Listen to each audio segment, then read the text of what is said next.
Wir sehen hier zum einen mal natürlich einen hohen Preisvorteil für den Kunden. Dazu hat der Kunde natürlich auch noch die Möglichkeit, wenn er sich für ein Reman-Produkt entscheidet, alle möglichen Vorzüge, alle möglichen aktuellen Additive, die es für dieses Produkt gibt, ebenfalls in dieses Produkt mit einbauen zu lassen.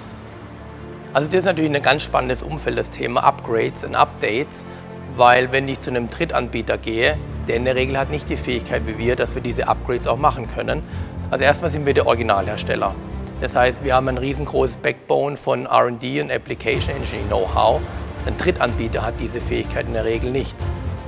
Was wir auch noch erkennen können, ist, dass Drittanbieter oftmals natürlich maximal am Scope reduzieren und wir teilweise dann im zweiten Zug dann zum Kunden kommen und das Produkt dann sehen, wie es gescheitert ist im Feld, weil der Preis im ersten Moment vielleicht sehr, sehr attraktiv wirkt. Was wir auch erkennen, ist zum Beispiel, dass oftmals Drittanbieter natürlich das Produkt gar nicht mal erst auf den Prüfstand bringen. Und die machen den Erstbetrieb eines überholten Produkts dann direkt im Live-Betrieb.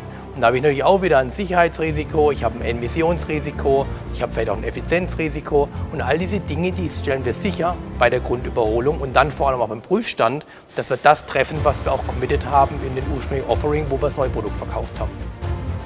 Und das ist der große Unterschied beim Remanufacturing. All unsere Bauteile, die wir wieder verbauen, die sind geprüft und mittels zertifizierten Prozessen so an die qualitativen Anforderungen des Produktes angelehnt, dass wir garantieren, dass diese Bauteile tatsächlich ebenso wie ein Neubauteil am Motor in der gleichen Zeit für die gleiche Laufzeit halten.